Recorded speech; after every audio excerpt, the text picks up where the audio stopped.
NMMS West Bengal result check করার, অর্থাৎ NMMSC scholarship যারা ওয়েস্ট বেঙ্গল স্টুডেন্ট আছো তাদের এখন অবধি রেজাল্ট বেরোয়নি, কিন্তু যদি বেরোয় তাহলে রেজাল্ট চেক করবে কী করে, তো তাই নিয়ে আজকের এই ভিডিও। তো দেখো, প্রথমে তোমাকে কিন্তু সার্চ করতে হবে গুগলে গিয়ে যে এনএমএমএস ওয়েস্ট বেঙ্গল রেজাল্ট, এটা প্রথমে তোমরা সার্চ করবে যে 2026, অর্থাৎ এই ওয়েবসাইটের এই লিঙ্কে তোমাকে ক্লিক করতে হবে। পরে কিন্তু তুমি তারপরেরটা চলে আসো। এখানে যাওয়ার পরে তোমাদের রেজাল্ট বলে একটা অপশান থাকবে, সেই রেজাল্টের অপশানে কিন্তু স্পেসিফিক একটা লিঙ্ক থাকবে, যেটা থাকবে শুধুমাত্র NMMS 2025-26 এইটা। তো এটার ওপর তুমি ক্লিক করবে।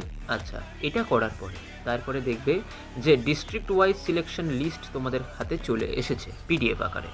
সেখানে তোমাদের নিজেদের নামটাকে খুঁজতে হবে, অথবা সেটা খুঁজতে যদি কষ্ট হয়, মানে যদি অসুবিধা হয়, তাহলে তোমরা পরের স্টেপে চলে যাও এবং সেখানে তোমরা কি করবে যে PDFটার মধ্যে তোমাদের রোল নাম্বার বা নাম দিয়ে সার্চ করো, দেখবে সেখানে তোমার নাম্বার তুমি দেখতে পাবে।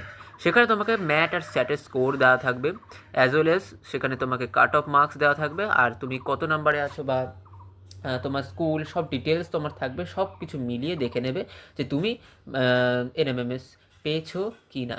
তো এর আগে আমি দুটো ভিডিও ছেড়েছি যে NMMS এর রেজাল্ট কবে দেবে, আর এছাড়াও আরেকটা ভিডিও দিয়েছি যে NMMS এর কাট অফ এবছর কত যেতে পারে।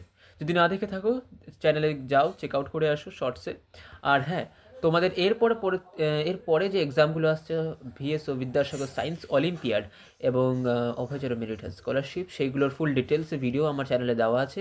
জাস্ট চেক আউট করো এবং আরও নতুন নতুন ভিডিও এরকম পেতে অবশ্যই সাবস্ক্রাইব করে রাখো, দেখবে তোমাদেরই লাভ হবে। তো আজকের জন্য এখানেই, দেখা হচ্ছে পরের একটা গুরুত্বপূর্ণ ভিডিওতে।